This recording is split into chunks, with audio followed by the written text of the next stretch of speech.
Welcome to Facts TV News, where everything is true. Mechanic gunned down at illegal bike party in Clarendon. An illegal bike show and party in Woodhall, Clarendon on Saturday night turned bloody after a gunman shot and killed a patron at the event, sending those in attendance scampering to safety. The deceased has been identified as 41-year-old Marlon Samon, a mechanic of Denby Crescent in Clarendon.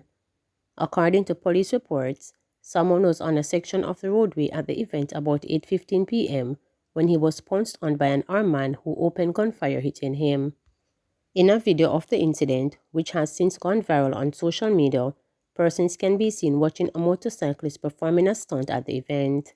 Someone who was also watching the performance was seated on his motorcycle when a man clad in a red shirt approached him from behind and shot him.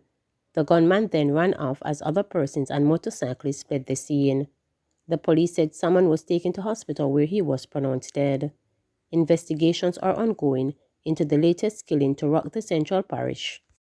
13-year-old Portmore girl missing. An Ananda alert has been activated for 13-year-old Ruton Wilson, who has been missing since Saturday. Wilson, also called Ruti, is from Portmore Park in Bridgeport, St. Catherine. She is of dark complexion and slim build.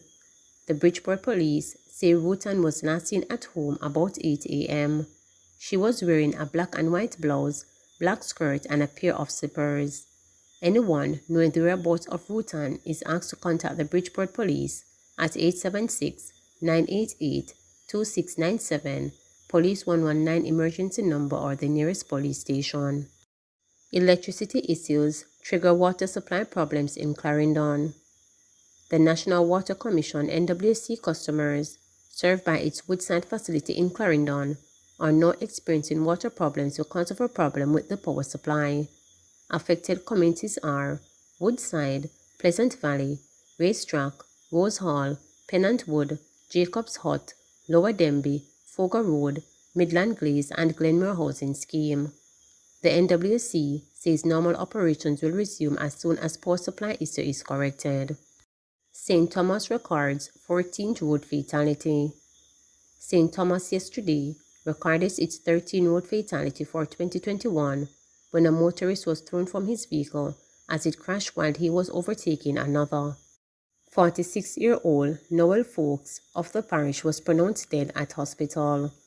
The police said sometime after 5 p.m., Fowkes, who was driving a silver Nissan AD wagon along the Albion to Yallas Main Road, attempted to overtake another car. Fowkes lost control and was flung from his vehicle. The vehicle then hit a utility pole before falling on Fowkes.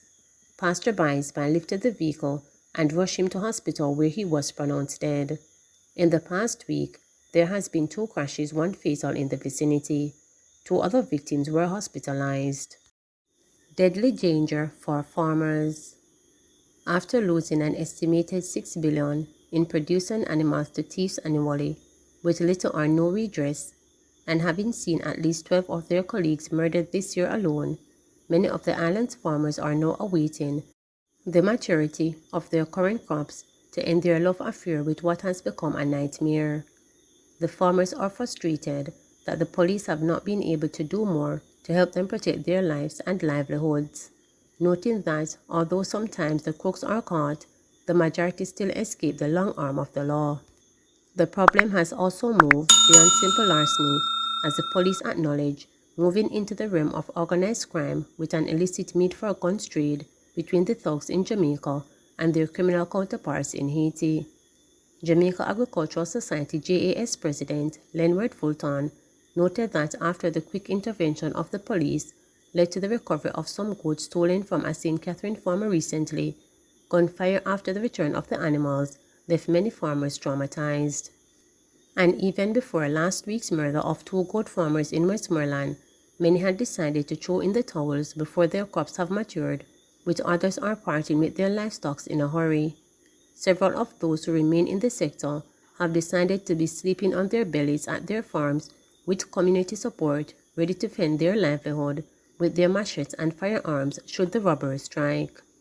We at the JAS have been begging farmers not to take justice in their own hands.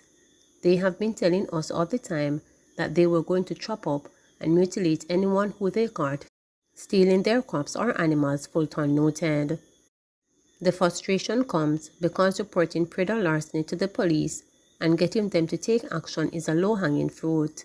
The same police who investigate murders, shooting and rape are the same ones who investigate predator larceny. And it gets left behind, he continued, noting that other crimes considered more serious usually result in the cops putting farm theft probes on the back burner. A lot of chop-up take place that is not reported. They, the farmers, don't really kill them, the thieves, for they are not killers, but they chop them up. The thieves can't report it, and the farmers not reporting it either. It happens all the time. Every minister, from Horace Clark, come right down, knows about the farmers' frustration, Fulton added, referencing a now deceased former minister who took over the agriculture portfolio in cabinet following the PNP's electoral victory in 1989. Fulton, whose JAS has some 250,000 registered farmers among its ranks, said that there is a need for immediate compensation to farmers when someone is convicted of stealing their crops or livestock. Currently, they are only compensated for losses caused by natural disaster through the Production Incentive Program. The thieves are not stealing pigs so often because they are too difficult to manage. But if the police did not find the goats for that St. Catherine farmer, he would probably get in debt to restart, Fulton said. There are also difficulties when a matter gets to court, as Fulton said that the onus is on farmers to prove that the stolen goods belong to them. Recalling an incident during his year as banana farmer, he said that a man caught on his farm with 19 bunches of fruit but was freed in court as the judge had requested proof that those exact bananas came from his farm. He needed to make an exact match between the stem left on the tree to each bunch. It's reasons like these why farmers prefer to chop up persons rather than report them to the police.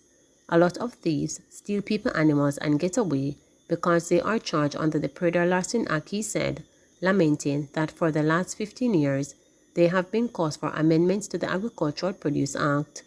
The penalties issued for acts of predator larceny are drawn from several pieces of legislation, as the Agricultural Produce and the Predator Larceny Acts do not outline penalties for theft, acknowledges a 2014 ministry paper.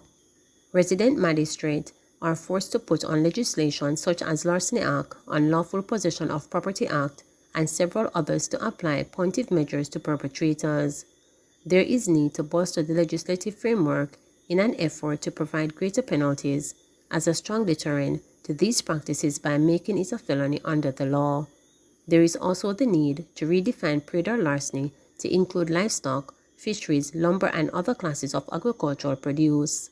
Agriculture Minister Audley Shaw last week expressed regret to the families of the murdered small remnant farmers identified as 76-year-old Henry Jones and 42-year-old Brian Chambers. He also condemned the gun attack on the homes of the Spanish Town farmers, but cautioned the farmers not to take matters into their own hands. He noted that some 41 arrests were made between January to October 2021, but that is little comfort to Newton Powell, a 79-year-old St. Anne farmer who has been robbed more times than he can count. The criminals don't care. They steal from you anytime, day or night.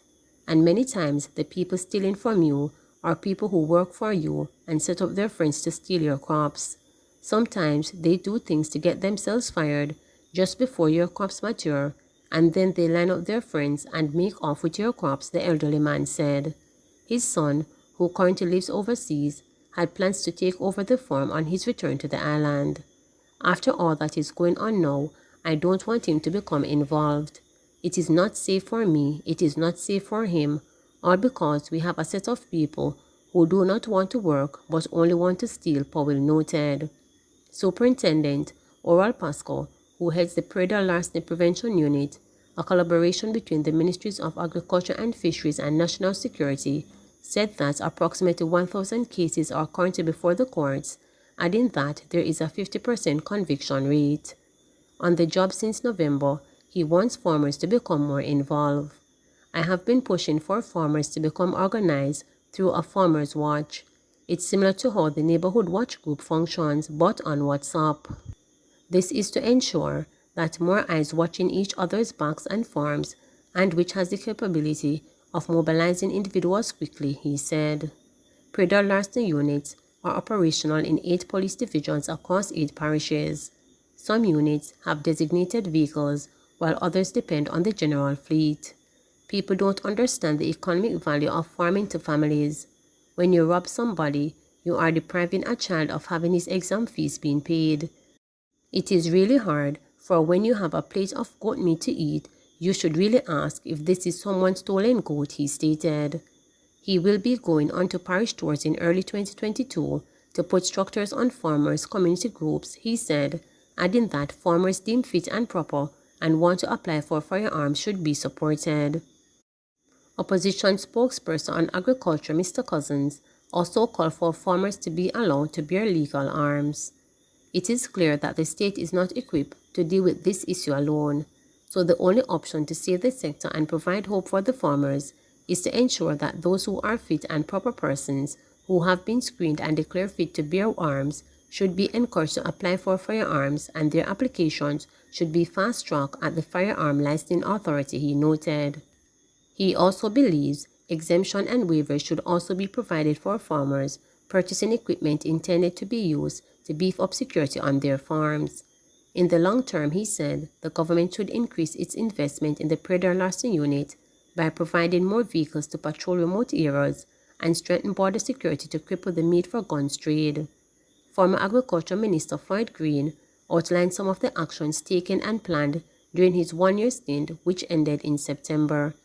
One of the things we were able to do is to re-establish predator larceny units across 7 police divisions.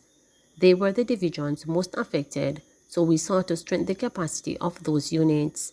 It helped because we had increased arrests, but the police had to redouble their efforts to restore confidence in the farmers. It has taken a much more sinister turn when they are not only losing crops and livestock but their lives. Those involved in predator larceny are much more organized, and they are stealing animals to trade with neighbors for guns, so the stakes are much higher, Green noted. He noted that changes had also been made to the anti-gang legislation to include predator larceny as one of the crimes for which gangsters can be halted before the court. Gang members who set out to steal animals as part of their modus operandi can be charged under that legislation, where fines and penalties are stiffer, Green said. The inability to trace the origin of meats makes trading in stolen properties lucrative, Green acknowledged, adding that it was high on the ministry's agenda for changes to be made to the Agricultural Produce Act and other pieces of legislation that deal with predator larceny. The act is under review by the Law Reform Division of the Ministry of Justice, and a draft cabinet submission has been prepared for comment. J.C. Hutchinson, the former minister without portfolio in the Ministry of Industry, Commerce, Agriculture and Fisheries, who preceded Green at the helm, noted that every stolen animal or produce ends up on someone's plate. There has to be a way to ensure that persons who sell us the meat can say to the police officer if questioned where he bought it from. Your supplier cannot be someone who can't account for what he is selling you, Hutchinson said.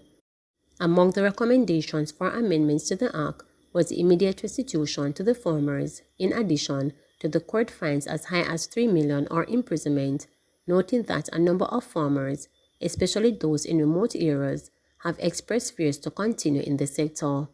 He added that the situation was so serious that electronic monitoring of convicts should be considered, as many are repeated offenders moving across parish borders. Please remember to subscribe, like, share, and click the notification bell for daily updates.